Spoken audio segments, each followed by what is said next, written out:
When you take the story, as I said, out of the dogma, theology, whatever word you want to use, and put the individual, the woman back in history, a very different story unfolds. One that actually has very powerful lessons for women and men, for everybody, actually. If we had learned those lessons, if we had learned that women could be confident and powerful and rule in tandem with men, we might see a different relationship now between women and men. Welcome to Women in Leadership Talk, where you'll hear from successful women who are empowering other women with their stories of adversity, resiliency, and success. And here is your host, Vicki Bradley, founder and CEO of Women in Leadership Empowered. Hello, everyone, and welcome to the Women in Leadership Talk podcast. Thank you so much for chiming in today, being here to listen to this amazing guest we have.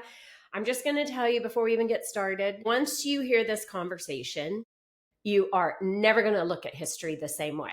So pay attention, buckle in, whatever you need to do, get your coffee, whatever you're doing this morning or this afternoon or evening, but get ready for a really inspiring conversation that'll make you start to think differently about the things you always thought were true. So I want to welcome our beautiful guest here, Kadie Philip. Welcome, and thank you so much for being here. Thank you so much for having me. Well, we're thrilled. I've been so excited about this conversation. Good. And you know what? We always try to keep it between half an hour, 45 minutes. We might go over a little, who knows? But seriously, you're going to want to buckle in for this conversation. So let me tell you why I wanted Kadie to join me today. So Kadie Philip was born in the 1900s. And in the beginning of the 1900s, women were not considered persons in America. At a young age, she started to wonder, what if women had been considered persons from the outset? What if we had told the truth and acknowledged women's historical contributions? Like already, I hope you have goosebumps because I do. Those questions have driven her work as a seasoned executive known for effective collaboration across public, private, and not-for-profit sectors. Her expertise has taken her around the world to establish programs and legislation to support inclusive economic growth to advance women in several sectors. Her work as an economic developer in over 100 cities from 30 countries, all going through systemic social, political, or economic transition, taught her the transformative power of storytelling and this transformative power of truth.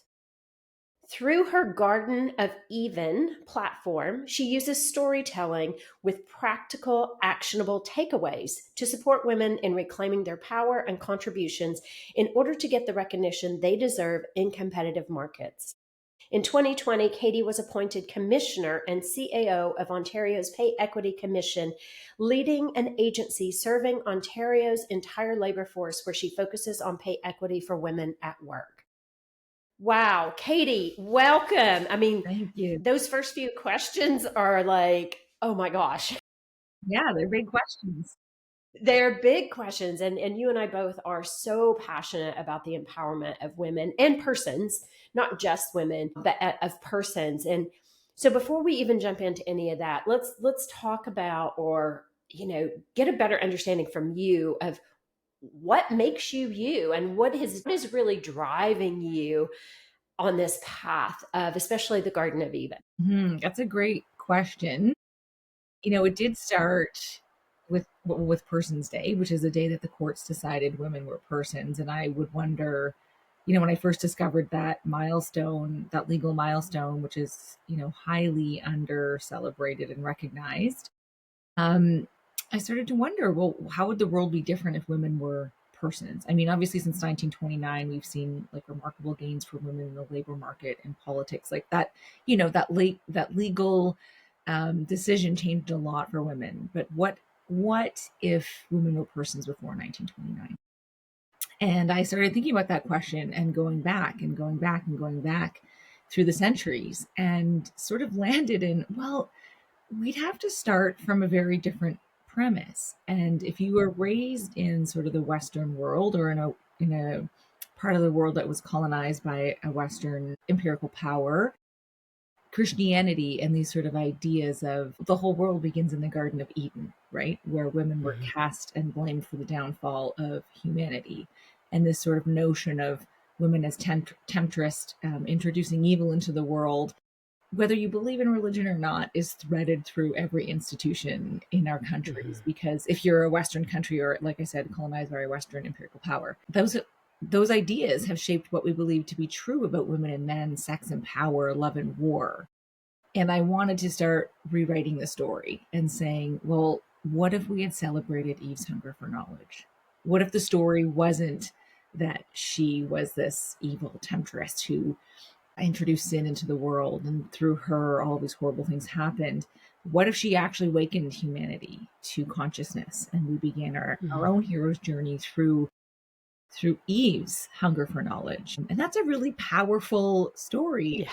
And that's a really powerful way when we talk about systemic change for women and men and gender and the whole kind of system. It's, well, then we have to look at the stories we've told ourselves and the stories that have been told for hundreds and thousands of years. These stories were constructed and written with lessons to teach us. And the lesson could be very different. And that's what I'm trying to do in the Garden of Eden. Wow. I so love this. I mean, I know we've had, conversations around this, but I think the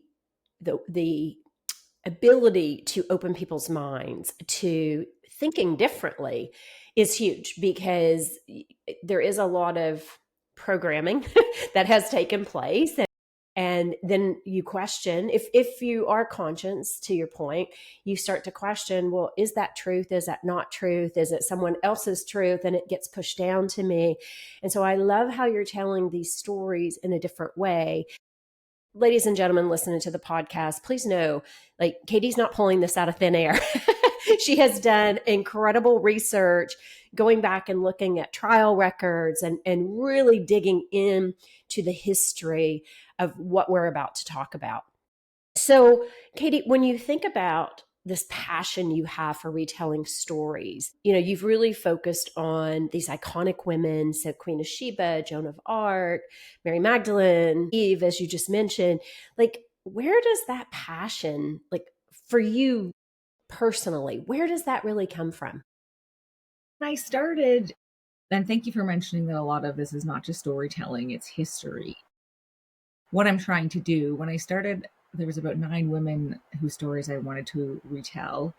And they were women, the first 5 were women whose stories were told about the Bible, across the Bible, the Quran, and the Torah, because those 55% of the world's population subscribes to those faiths or mythologies, however you want to characterize it. And so 55% of the world's population would know those stories of these women. And even if you weren't raised in any of those faiths, the stories of those women are so ubiquitous that they're just like in the air, like it's just part of pop culture, like Queen of Sheba, Jezebel, these women. So I wanted to take them out of the religious sort of or theological context that their stories were told and put them back in history. And a really eye-opening example for me, this Queen of Sheba, right? We know the quip, you've probably heard it, who do you think you are, the Queen of Sheba? Yeah. And we use that quip to call a woman out for being confident, right? Like that's sort of how we'd use it to knock her down, to be like, hey, come back down to your place. Like, you're not the Queen of Sheba, but as if like the Queen of Sheba's confidence was bad. So I thought, that's really interesting. Why do we do that? What's the story of the Queen of Sheba? And of course, the way her story is told in the Bible was shocking to me to read how different it was told in the Quran. And it was basically like reading the Sun or the Enquirer and reading the CBC or or BBC, like the sort of more neutral, less politicized publication. And it was just shocking. And then, of course, Queen of Sheba belongs to Yemeni and Ethiopian history. So when you go and read Yemeni and Ethiopian history story about who she was and her encounter, which was documented by many different individuals with King Solomon, who was a real king, like you get a very different story when you read other interpretations. And so I wanted to take her out of the quip of using her name to call a woman out and to say, actually, she was a ruler who far surpassed her contemporaries in wealth, in wisdom. She was known as somebody who sought knowledge, who wanted to hear alternative perspectives, who wanted her views and beliefs challenged because she wanted to think of things in full picture. And so, that probably made a lot of, male contemporaries of her time angry. We still see that today. If a woman outdoes a man in a boardroom, it usually has to be or a woman will give an idea in the boardroom and then a man says it 5 minutes later and it's the best idea in the world. We still see these power dynamics playing out. It's sort of like 3,000 years ago this happened. And 3,000 years ago, the truth of her story was sort of suppressed to uplift a male counterpart and make the male counterpart look her superior. And then whenever a woman shows power and confidence and wisdom and wealth and all of these things, we use her name to put them down. So I really wanted to take, these women out of the narrative, like, well, what did Queen of Sheba do to deserve that? Or Jezebel, Jezebel's another one. Why do we use her name to call a woman out or to shame a woman, basically, for being, if we perceive her as promiscuous or powerful or evil? So I just started to ask why, and is it true? And when you take the story, as I said, out of the dogma, theology, whatever word you want to use, and put the individual, the woman, back in history, a very different story unfolds. One that actually has very powerful lessons for women and men, for everybody, actually. If we had learned those lessons, if we had learned that women could be confident and powerful and rule in tandem with men, we might see a different relationship now between women and men. Yeah, I think that, there was a number of things you said there that are so important, because part of it is, why are we trying to put women down? Number one. And usually that's to make somebody else feel more powerful. But to your point about how that's carried through history and seen as a negative or a way to put you in your place, or, oh my gosh, that's a horrible thing. We still do that today, right? To your point, like, you'll see it in boardrooms, or you'll see it in performance reviews, even in normal work life, where it's, well, you're being too aggressive, or, you're being a bitch instead of you're being assertive, right? And so we are continuing those patterns, is my point. And so what does that do when that power, when we're trying to strip away that power from somebody or put them down? Like, what is that doing to our society, our world, to women, to men too? Because I see a shift that's been happening lately, even with men. But I'd love to hear your thoughts on that. Yeah, well, I think, the thing we sort of lost sight of over time is the way that these stories shape what we believe to be true about how society should be structured, men and women's roles, who has authority, who shouldn't, who doesn't get access to power. So, these stories are just like they're background noise in our lives that we no longer pay attention to. Like, we just, like, no one ever stopped to be like, well, who's the Queen of Sheba and why was she so, like, like, no one asked the question. Or Jezebel. Jezebel, turns out, was a really powerful ruler in the ancient East, and she went into marriage with her husband with equal political power, equal, wealth. Their marriage was a incredible political, economic, military alliance, but there was a huge cultural chasm. She was a Phoenician princess. She came from a tribe more grounded in egalitarianism. Her mother and father ruled in tandem. There was goddess worship. There was god and goddess worship. There was multiple gods worshipped. But there was a much more. So she was seen and loved and heard in her community. And she married somebody who came from a Yahweh-centric, monotheistic, super patriarchal society. And so their marriage created the most prosperous, peaceful time in ancient, like, Judea, Israel area, like, almost ever documented, because as we know today, there's still a ton of war happening there. Yeah. But the cultural chasm was too great. Even though political, military, economic alliance was so strong, the cultural chasm, because the men around her husband could not allow a woman to rule in tandem with her husband, and they could not allow a woman to have sexual autonomy and freedom of her body and to use her power. And so they defamed her and murdered her. It's, the story as told in the Torah and the Bible is quite gory, but when you look in history, she was a real person, and you can trace some of the historical elements of her life. And that's the sort of thing where, if that lesson had have been carried, that 3,000 years ago, a woman and man from different cultures, beliefs, value systems ruled in tandem and created this peaceful, prosperous society, I think we'd be living in a very different world. I think we would see that this is a really interesting lesson in how to rule in partnership, how to rule in collaboration, how to have a level of tolerance and acceptance for systems you don't necessarily subscribe to, but all of these cultural and religious beliefs coming together in an interesting synchronicity of like whatever they were creating that was new. But that couldn't survive. The male counterpart was saying, no, we cannot have that. We must defame it.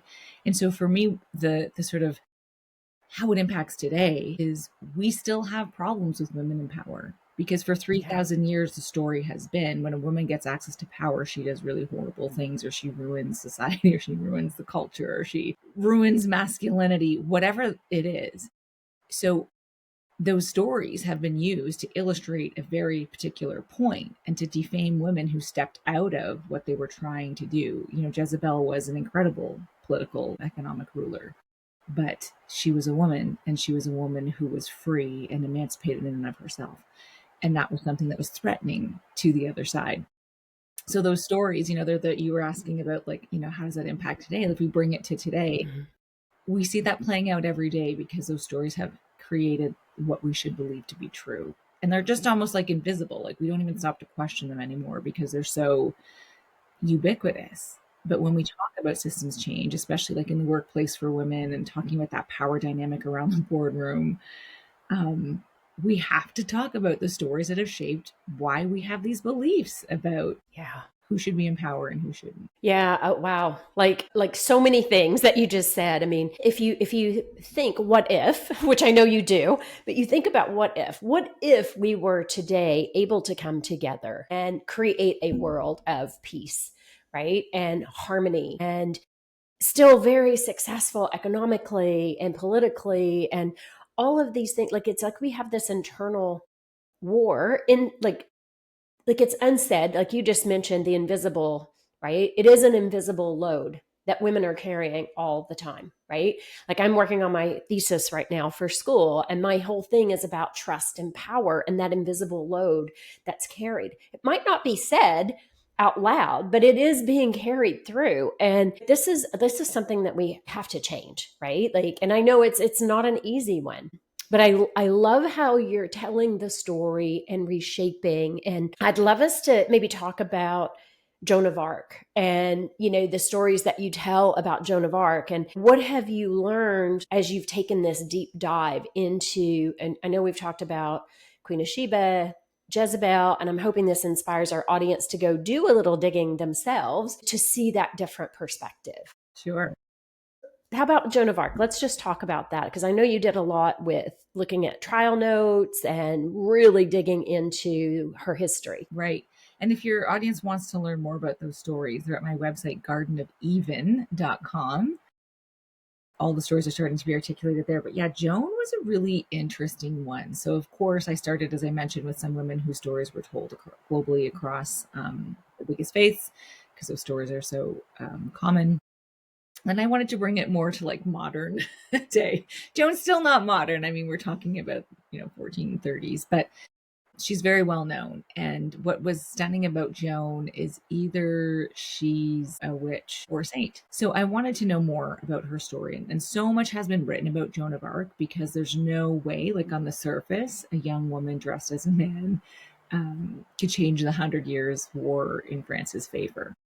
So what struck me about her story, I did read the trial notes, which was fascinating. And I think the trial notes, I mean, they're available publicly, have a lot more depth when you understand kind of medieval law and what was happening at that time. But when she was being questioned by the Inquisitor, so as most people know, Joan led the Battle of Orleans. She felt called by this inner voice, this inner knowing, this inner counsel, like told her, you're gonna go and you're going to win this war.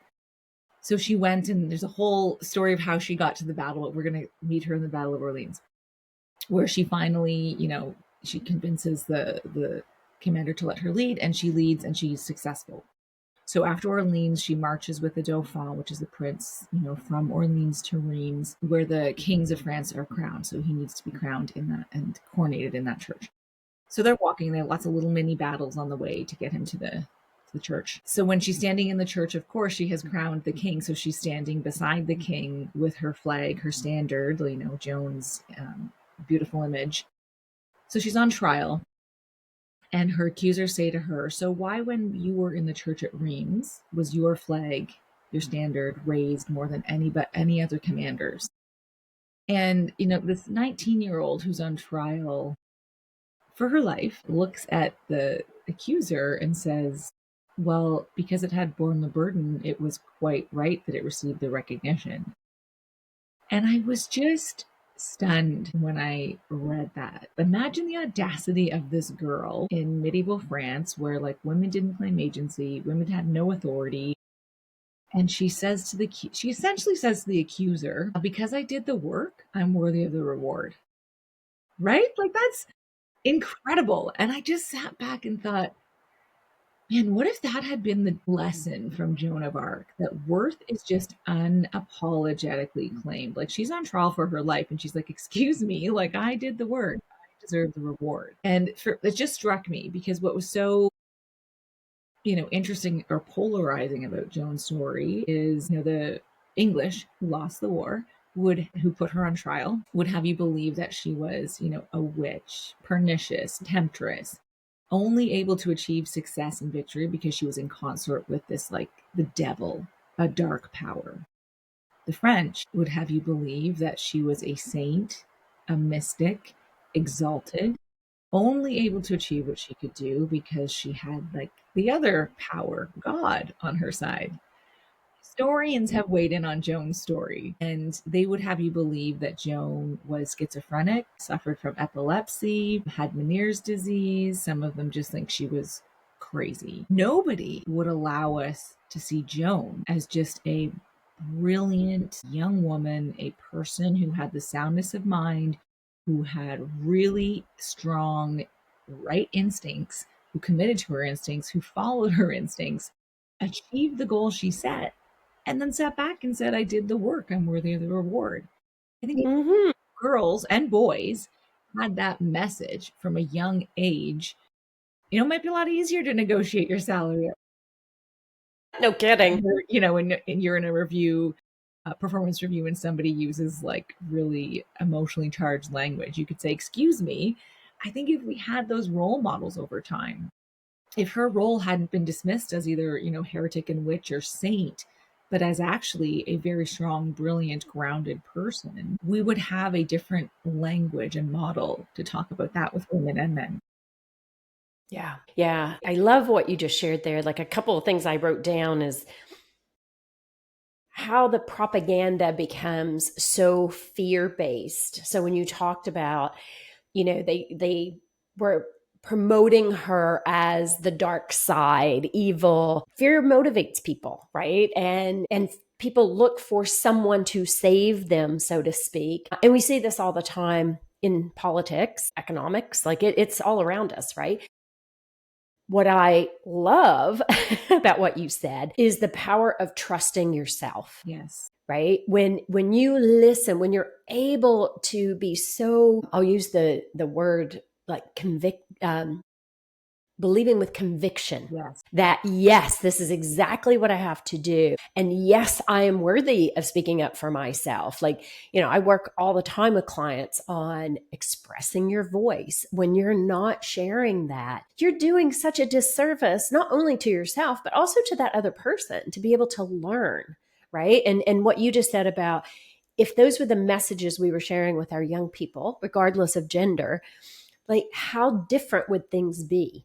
Right. Actually, and this could be like a fun follow-up or even something for your audience, because I did a talk on Joan. So as I mentioned as you mentioned the bio, I like to put this in like practical context, like what can we do with all this information? And I talked about Joan's journey to radical personhood and how she, like when you read her story and her notes, and she was on trial for 3 months, 9 days publicly questioned. Like there's a lot recorded about her story. And when you go into it and you read it from a novel perspective, like I'm bringing with Garden of Eden, I saw a blueprint. I saw a roadmap. I was like, Joan is teaching us how to tap into, like she, and she wrestled for 3 years. She was hearing angels or whatever if you're not religious, she was her intuition, like whatever you want to call it, the universe, something inside of her was saying, Joan, you were called to do this. And she wrestled with it for 3 years, kind of like imposter syndrome, like, who am I? This young girl, this is crazy. Until What do I know? what do I know? Finally, like it just was so loud she couldn't ignore it. And this, and sort of like the first thing she had to do to step into a radical personhood is learn to trust her inner counsel. And once she did that, it was like nobody else's voice outside of her mattered, because, she would have generals and priests and everybody saying, Joan, you have to do that, like telling her. And she was like, I have an inner counsel and an inner knowing. And that's who I answer to, not any of you that are external to me. That is so powerful for, like, she would have been 17, 16, 17 at the time. And so she continues, like she does these kind of like things along the path to get her to the battle. And then when she's at the battle and into her trial, where I kind of wrote this roadmap of like, here's what Joan is trying to teach us. And it starts, the first thing is learning to trust and tap into your inner counsel, because it's there. We all know. We all know. And we all suffer imposter syndrome, right? So she wrestled for 3 years with this voice of like, you need to do this. Oh no. And then finally she took the step, and then she committed and she did all these things. So I articulated her story as almost like a model for each of us. How do we follow what Joan taught us and become our own, heroes in our own lives or in whatever we're supposed to do outside of our. Yeah. Well, and I think that, so I love how you related that to imposter syndrome, but I think that also taps into the authenticity, right? Like this person is so like knowing, like, and when I say know, I'm talking capital K, knowing this is my mission in life. I trust myself. I know what I'm doing, because we all have situations where we've listened to somebody who have their own motives and intent, and it takes us off a totally different path. And so when you can tap into you, and sometimes that's not easy, right? Like there is a lot of noise out there, and you have to quieten that noise to be able to really hear what is your inner guide, your inner counsel saying to you. I can tell you for myself, anytime I've gone against my inner guide, I've gotten in trouble. Yeah. When I follow it, it takes me exactly where I need to go. And so I think that ties into a lot of the power also that you're mentioning, right? Like these lessons are powerful, and it enables us to, just to really understand who are we being in the world and how are we showing up, right? You don't have to follow the path that everyone seems to subscribe to. You are unique.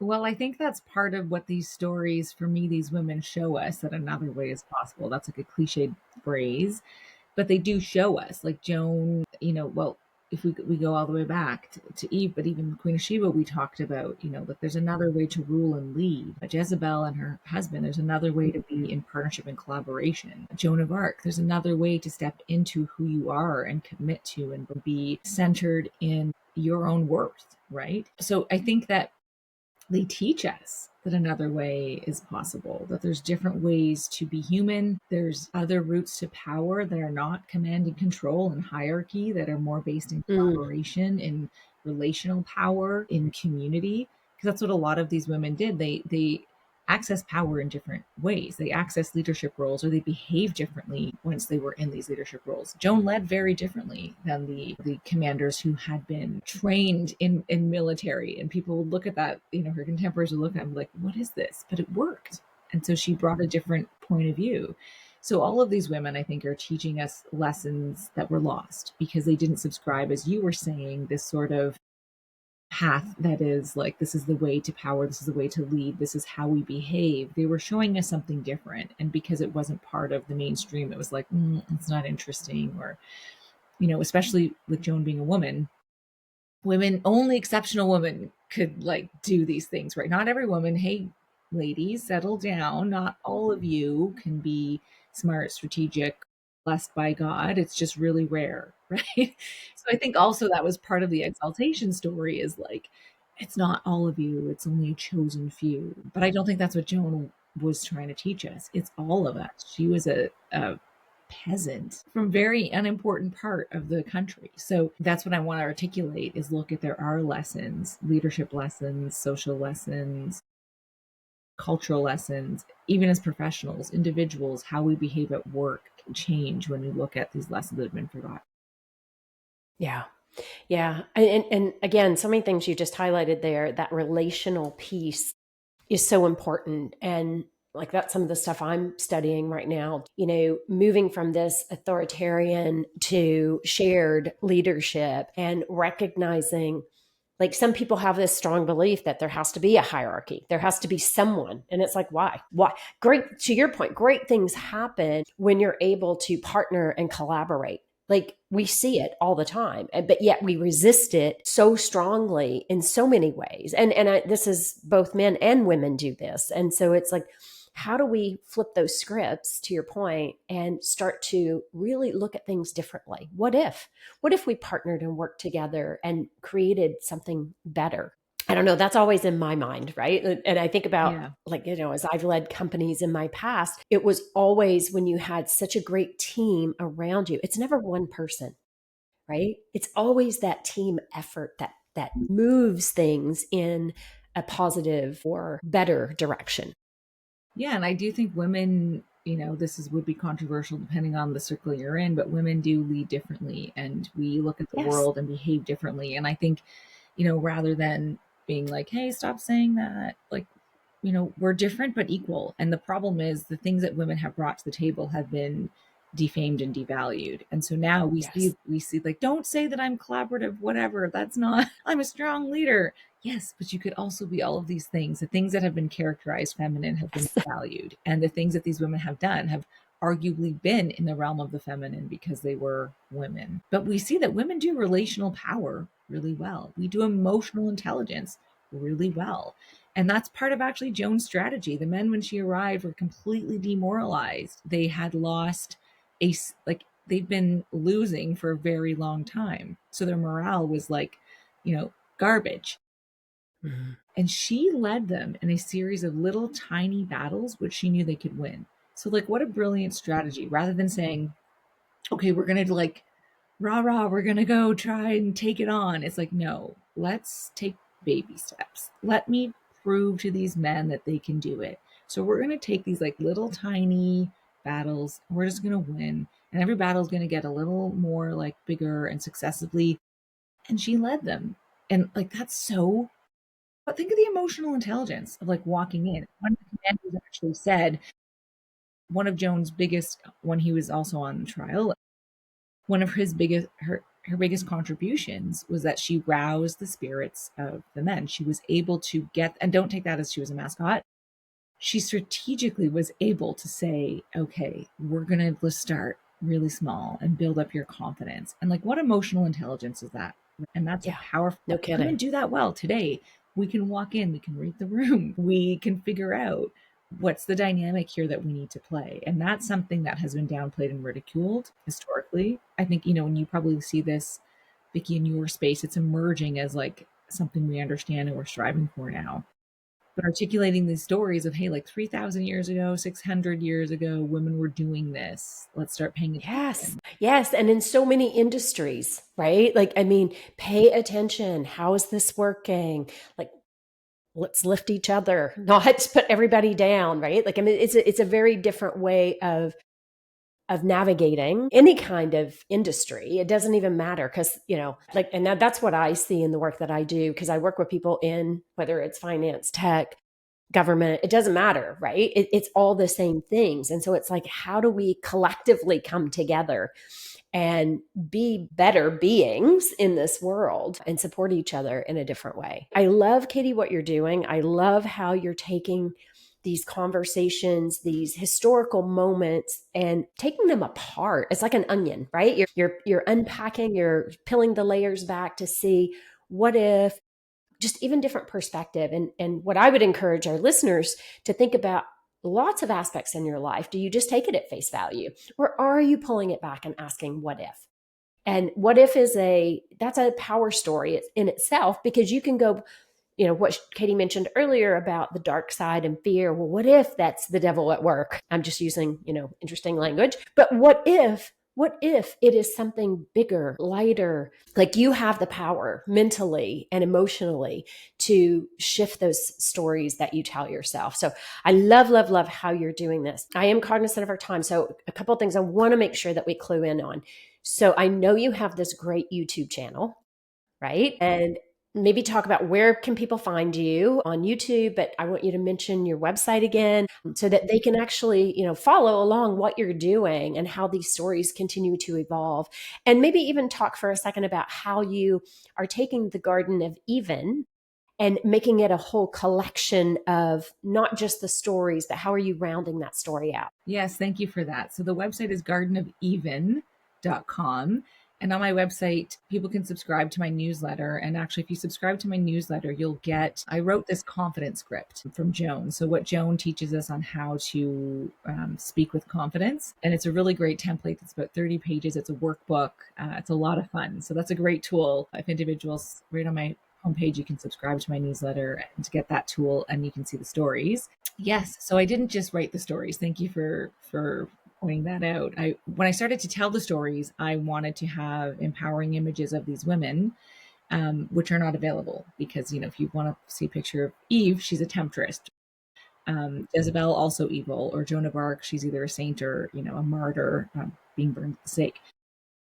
So I commissioned artists to create empowering images of these women. So it's an art and I guess storytelling platform for personal professional development. So when you go to the website, you can see the art at gardenofeven.com and you can see the stories, little snippets of the stories with the art. And I'm also on YouTube, gardenofeven.com, posting, it's just garden of even, posting videos here and there and stories that I'm articulating. I do a lot of events in the GTA, the Greater Toronto Area, and hoping to branch out across Canada and into the US in the spring of 2026. So if you're on my newsletter, you can see those event listings. I love that. And if you are local Toronto area, or if you want to come visit Toronto, like we have a fabulous city here, because we are being listened to in 92 countries. So I want to highlight that. Like there's people all over the world listening in. But Kadie has an event in October, right? October 16th, I think it is. And it's Personhood Day. Yeah. So I'll just say a little bit about that. Person's Day is the day the courts decided when we're persons. And I celebrate that event, that milestone every year. And this year I'm going to be unpacking Ruth and Naomi's story, which is a story about two ancient women, economic migrants, who really use agency, relational power, collective wisdom, and thoughtful risk-taking to move from the margins into the center and reclaim their power. It's going to be a great story. And then November 25th, I'm retelling the Christmas story from Mary's perspective. The event is called Who Took the Mary Out of Christmas? Because Mary's historical role has absolutely been downplayed. And that's going to be a really fun story about women's courage, consent, and how, quite honestly, women have always been the harbingers of revolution and have always birthed new things into the world. Nice. Love it. Love it. Love it. So Kadie, thank you so very much. We could we could talk for hours. I know. I'm just thrilled to have you on the show today. And this is such a great conversation and so eye-opening as to, how we start to reframe even how, basic things in our life, question it. It matters. It really matters. Yes, it's true. Yeah. And we will put Kadie's website in the show notes so that you'll see that and you'll be able to go in and have a look at more of the detail of Garden of Even. But we could talk for hours about each of these amazing, iconic women, but this gives you, it gives you a little bit of history and just a good way to rethink, how things have shaped where we are today. Yes. Excellent. Yeah. Well, thank you so much for the opportunity to be here. Well, we're thrilled to have you. And ladies and gentlemen listening in, thank you. We know you have a choice as to what podcast you listen to, and we're super grateful that you continue to support us and chime in to the Women in Leadership Talk podcast. And as our gift to you, if you visit our website, there are 2 free mini videos, that you can tap into. And one of those actually talks about fear and the what if story. So great timing for you to tap in and take advantage of those 2 mini courses. Thank you, everyone. And we will see you on the next Women in Leadership Talk podcast. Take care. Thanks, Kadie. Thank you. Thank you for joining us for WIL Talk, sponsored by Women in Leadership Empowered. To learn more about our programs, please visit www.willempowered.com. We look forward to seeing you in our community.